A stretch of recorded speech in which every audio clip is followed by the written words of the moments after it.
नमस्कार, आप देख रहे हैं सिटी पोस्ट लाइव और मैं हूं आपके साथ प्रभाकर पांडे। आपको बता दें, केंद्रीय गृह मंत्री अमित शाह अगले कुछ दिनों में बिहार के 2 दिवसीय दौरे पर आ रहे हैं।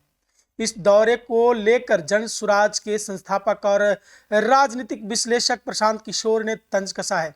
पूर्णिया में पत्रकार से बातचीत करते हुए उन्होंने कहा कि पिछले 10-12 सालों में यह देखा गया है कि हर बार जब भी देश में चुनाव होते हैं, प्रधानमंत्री नरेंद्र मोदी और गृह मंत्री अमित शाह उसी राज्य में पहुंच जाते हैं।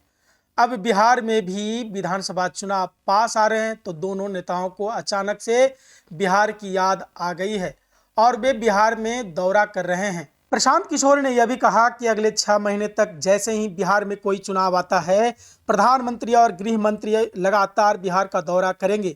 इस दौरान वे बिहार के मुद्दों पर बात करेंगे, लेकिन असल मुद्दा यह है कि बिहार की गरीबी और बेरोजगारी का समाधान कैसे होगा, इस पर कोई चर्चा नहीं होगी।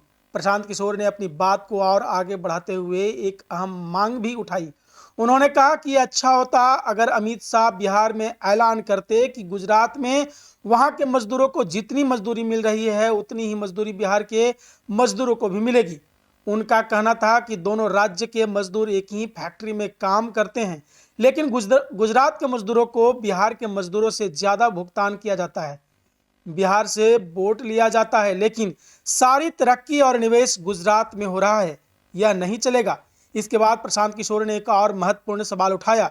उन्होंने पूछा कि पिछले 11 सालों में एनडीए सरकार ने बिहार में कितनी नई फैक्ट्रियां लगाई है।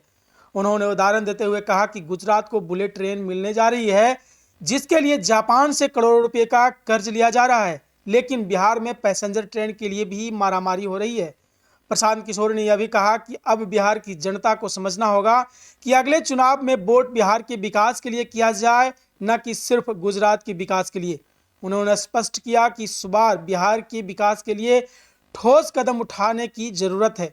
बिहार को अब वही विकास चाहिए जो राज्य की जरूरतों के हिसाब से हो और हर बिहारी का जीवन बेहतर बने।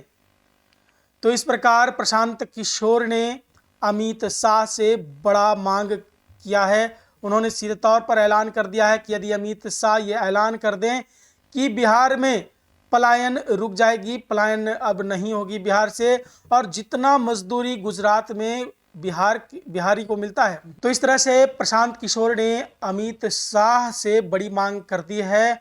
और अब देखना होगा कि अमित शाह जब बिहार आ रहे हैं तो क्या इस तरह के ऐलान करते हैं। बस देखने वाली बात होगी। फिलहाल इस खबरों में बस इतना ही। आगे की खबरों के लिए बने रहे मेरे साथ। वीडियो को लाइक करें, शेयर करें, चैनल को सब्सक्राइब करना ना भूलें। धन्यवाद।